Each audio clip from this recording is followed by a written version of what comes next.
Welcome to the deep dive. Today, we're tackling something I think a lot of parents have thought about. Those times when kids just stare and stare and stare.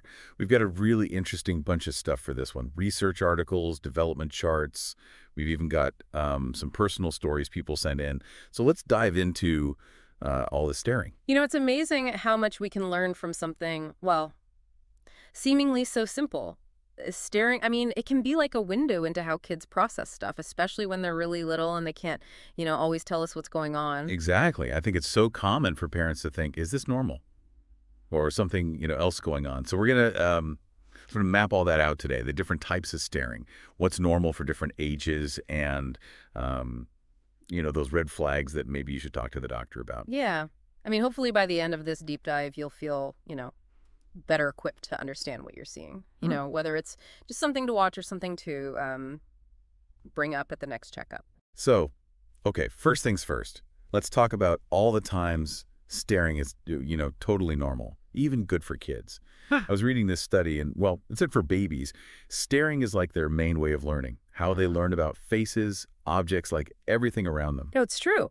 Think about it. Before they can even, hold a toy or anything, it's all about the eyes. They use their eyes to take it all in. Those high contrast patterns, how the light, changes on things, even just watching us, like how adults move and interact. It's like they're building their understanding of the world. And you mentioned that somewhere between 6 and 12 months old, staring changes. It's not just about observing. It's about, well, being social.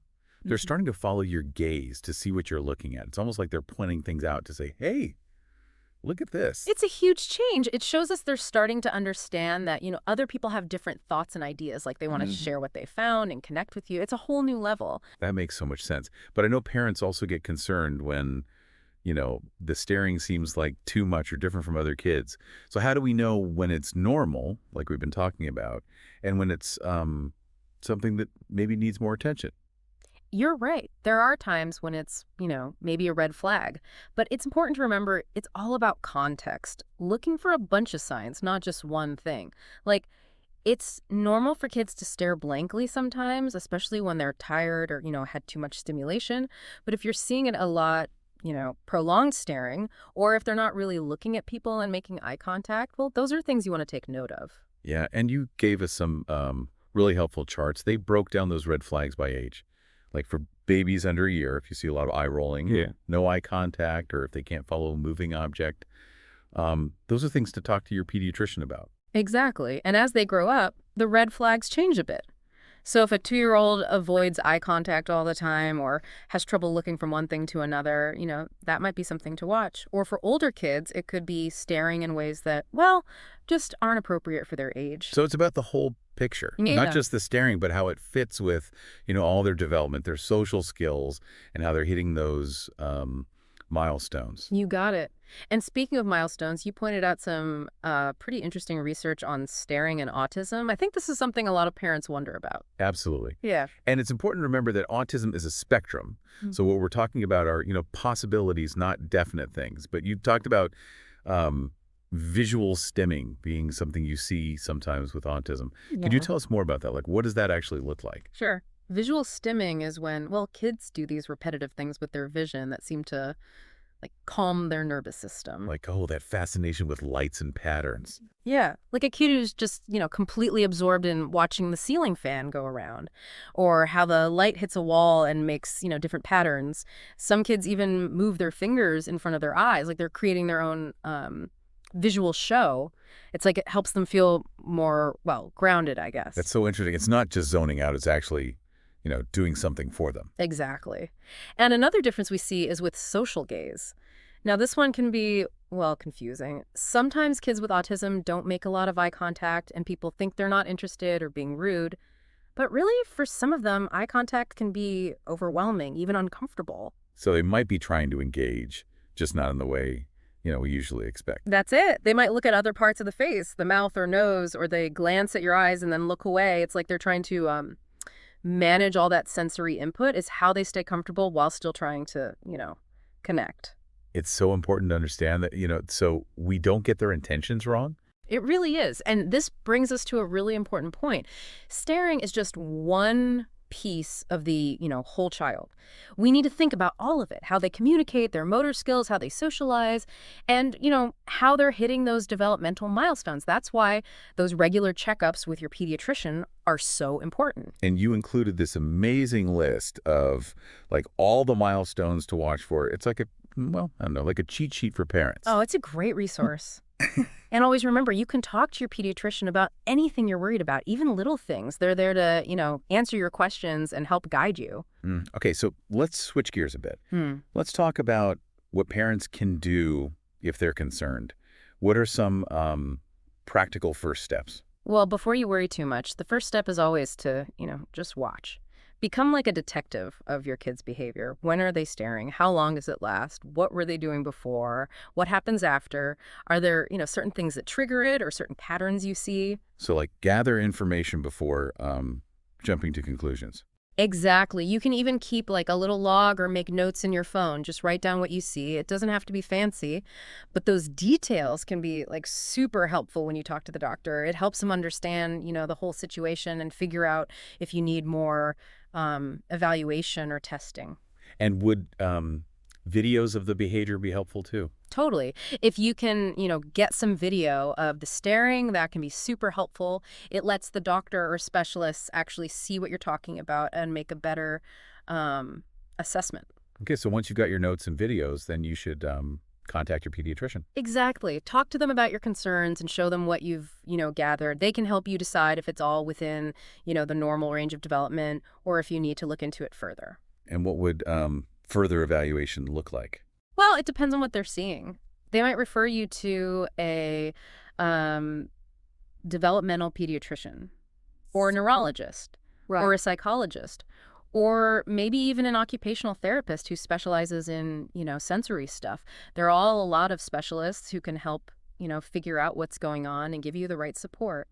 That's good to know. It sounds like there's a whole team of experts who can help families with this. There is. You're not alone in this. There's a whole network of support, and your pediatrician can help you connect with the right people. This has been so insightful, but I feel like we've, just scratched the surface. There's still so much to explore. That's true. We've covered some of the basics, but each type of staring behavior, has a lot of nuance. Well, luckily for our listeners, we have a whole other part of this deep dive to get into those specifics. Welcome back to our deep dive into all this kid staring stuff. We've talked about how staring can be normal, but also, those times when maybe it's a sign of something else. I'm really curious about some of the specific types you mentioned before, like absence seizures. That wasn't something I, knew much about until I started looking at all this stuff you sent. Yeah, it's true. Absence seizures, a lot of people don't, really understand them. They're actually a type of seizure, but they're so, well, subtle that sometimes they go unnoticed. So what should parents look for? Like, what are the signs? So imagine a kid is playing, building with blocks or something, and suddenly they just stop, like completely. Their face goes blank. Their eyes might, just stare off into space. And they don't like react when you call their name or touch them. It's like they've, well, checked out for a second, disconnected. These episodes usually only last a few seconds, maybe 5, maybe 20. And then just like that, they're back.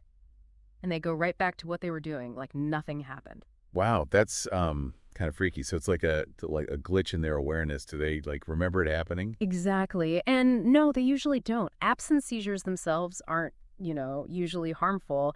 But it's important to talk to your doctor if you see them, because sometimes it can be a sign of something else going on, something neurological that needs attention. That makes sense. So how are absence seizures different from, well, what we've been calling developmental staring? Developmental staring is all about, well, how kids process things and learn, especially when they're really little. It's how they take in new information and figure out their, experiences. Right, like that super focus they get when they're, trying to figure out how a toy works or when they watch you do something new. Exactly. It's all driven by curiosity and that, natural drive to learn. And just like kids change and grow, so do their staring patterns. As they get more mature cognitively, their staring might become more purposeful. It shows they're using their imagination and thinking about, bigger ideas. The little kid who used to stare at, every little detail on a toy, they might later stare off into space, but now they're like creating a whole world in their head. Perfect example. That change in how they stare can be a sign that their imagination is, well, blossoming. They're building mental images and, stories. It shows that their inner world is getting, well, bigger and more complex.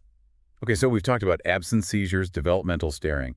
Now, I want to go back to the staring we see with autism. Like, how does that fit in? Staring in autism can be, well, complicated. It can mean different things, and it often looks different from the other types we've talked about. It's really important to remember that not all kids with autism, stare in these ways. And just because a kid stares like this, it doesn't, automatically mean they have autism. But there are certain staring patterns that, well, sometimes we see with autism traits.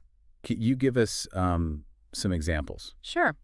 One is visual stimming, which we talked about before, those repetitive visual actions that help regulate their nervous system. Well, like that, fascination with lights and patterns we talked about earlier. Yes, a child who's like totally engrossed in watching the ceiling fan spin or how light, plays on a wall and makes patterns. Some kids even move their fingers in front of their eyes over and over. It's like they're creating their own visual stimulation. It's thought to, give them sensory input that helps them feel calm and grounded. It's amazing how these little things, these simple actions can be so important for them. It really shows you have to understand that, why behind the behavior. I agree. And then there are those differences in social gaze, which can be, well, confusing for parents. Some kids with autism avoid eye contact, and, people mistake that for being rude or not interested. But for many of them, eye contact can be too much, like really overwhelming, even uncomfortable. So it's not that they don't, want to be social. It's more like they're trying to manage social situations in a different way. Exactly. They might focus on other parts of your face, like, the mouth or nose, or they look at your eyes for a second and then look away. It's like a way to, well, regulate all that sensory input. They're trying to stay comfortable, but still, connect. It's so important for parents to, get that, to understand those nuances Sure. and respond in a way that's sensitive. You're so right. It's about meeting the child where they are and, realizing that their way of interacting might be different, but it's just as important. Okay, so we've covered all sorts of staring behaviors from totally typical to, maybe red flags. Let's talk about what parents can do if they're concerned. What are the first steps? The first step is, just watch, observe, become a student of your child's behavior. When is the staring happening? How long does it last? What's going on before and after? Are there, patterns, things that trigger it? So, like, gather information before you worry too much. Exactly. Just observing those patterns can tell you a lot. You can keep a log, maybe in a notebook or an app on your phone. Just write down what you see. It doesn't have to be, anything fancy. But having that information can be so helpful when you talk to your doctor. It helps them, see the big picture and decide if you need more evaluation. And would videos of the behavior be helpful too? Absolutely. If you can get some videos, while it's happening, that can be super useful. It lets the doctor or any specialist, actually see what you're describing. That helps them make a better assessment. So once you've got your notes and videos, then you, contact your pediatrician. Yep.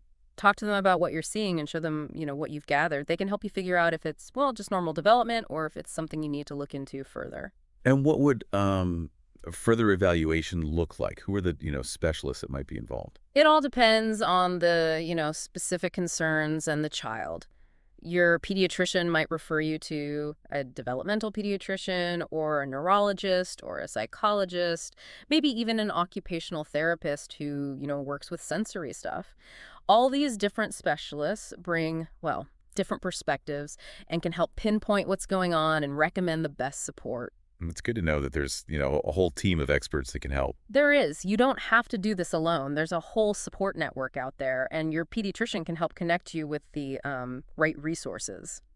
So once you've got those referrals, Yeah. what can parents expect from the, evaluation process? Usually the specialist will start by taking a really detailed history of the child's development. They'll want to know about milestones, any concerns you have, and if there's any, family history of developmental or neurological stuff. It's like putting a puzzle together, looking for clues to explain the staring. So they're like gathering information from lots of places to get the whole picture. Yeah. And they'll also observe the child, firsthand, looking for any patterns or red flags. They might do some, standard tests to check things like cognitive skills, language, motor skills, social interaction. Those tests help them understand the child's, strengths and challenges in different areas. And then based on all that, they would recommend more testing or, specific interventions. Exactly. The goal is to come up with a plan that's, just right for that child. Okay, this is helpful.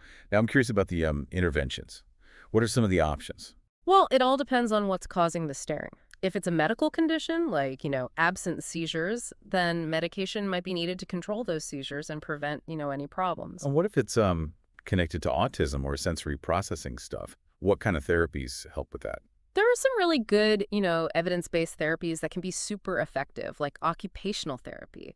That can be really helpful for kids with sensory processing differences. They can learn ways to, manage sensory input and control their reactions. It helps them feel more comfortable in their environment. And I know speech therapy can help too, even if the kids, speech itself isn't the main problem. Oh, absolutely. Speech therapists do so much more than just, working on how kids say words.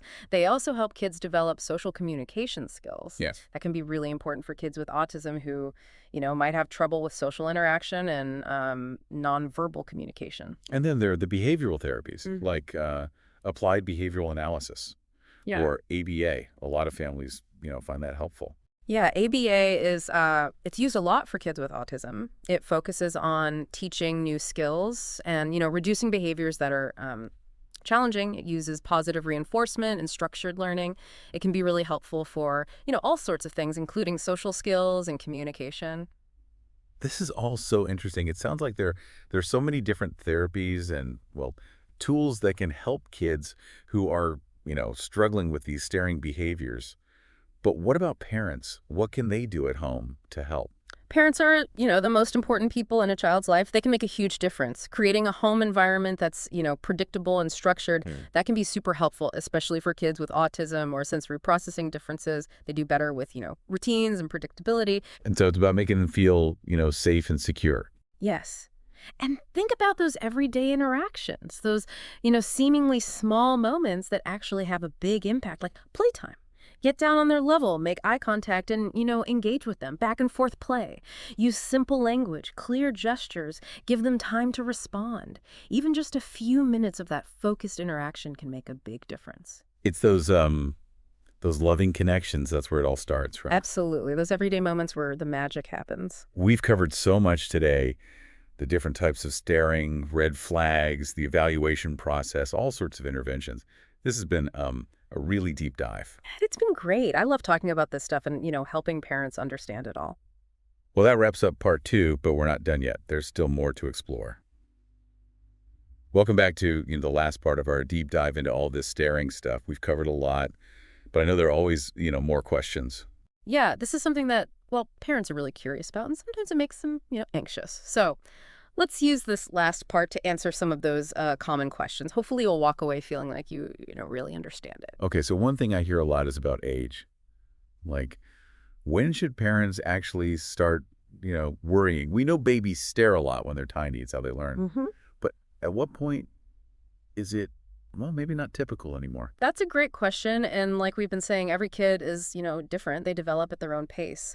But in general, if a baby isn't making eye contact, regularly by 3 months old, that's something to at least mention to your doctor. Okay, so 3 months for like that basic eye contact. What about older babies? Any other milestones to watch for?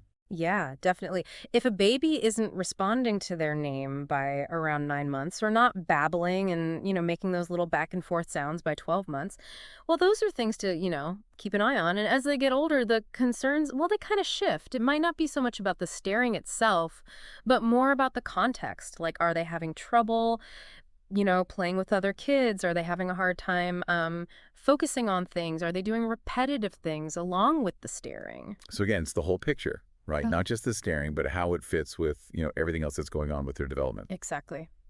And I can't say this enough. If you're ever unsure, it's always better to, be safe and just talk to your doctor. They can help you figure out if you need to look into it more. Another question I get a lot is, well, can kids just grow out of this? Mhm. Is that, a possibility, or does it tend to like stick around? It depends, really, on what's causing it. Some kids do, naturally grow out of certain staring behaviors as they get older, their attention spans get longer, they communicate better, and they learn to, control their sensory input better. Others might need a little more help to learn those skills. But the good news is that early intervention can, really make a difference. So the sooner you, address the concern, the better the outcome. That's the idea. Early intervention can help kids learn those, really important skills and be the best they can be. And even if they don't like completely grow out of it, there are lots of strategies and therapies that can help them, manage it and do well. Speaking of resources, you gave us this amazing list of like organizations and websites, that parents can go to for more information and help. We can't cover them all, but can you mention a few of the best ones? Sure. The Autism Society of America is a great one. They've got, local chapters all over. They have support groups, workshops, and tons of information for families. The CDC's Learn the Signs, Act Early program is another good one. They have, free resources and tools that track developmental milestones all online. And of course, the American Academy of Pediatrics is, always a reliable source of good information.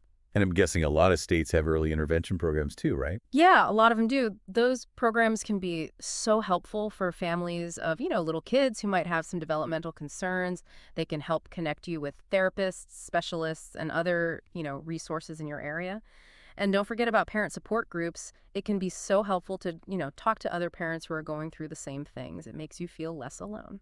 Yeah, it's all about, finding your people and sharing those experiences. Exactly. Parenting is hard, especially when you're dealing with these, complex issues. But remember, the more you know, the better. The more you understand about child development and, all these different staring behaviors, the better you'll be able to, get your child the help they need. So as we wrap up our deep dive into, well, all this kid staring stuff, what's the one thing you want our listeners to take away from this? I think the most important thing to remember is that staring can mean a lot of different things. And yeah, sometimes it's connected to, developmental differences, but it's not a for sure sign of anything specific. So don't freak out, right? Right. Pay attention, look for patterns, and trust your gut. If you're worried, talk to your doctor. Sure. Early intervention and, a supportive environment can make a huge difference. That's a great way to end it. Thanks so much for, sharing all this with us today. It's been great. I always love, talking about this stuff and helping parents understand it better. Well, that's it for this deep dive. We'll see you on our next one.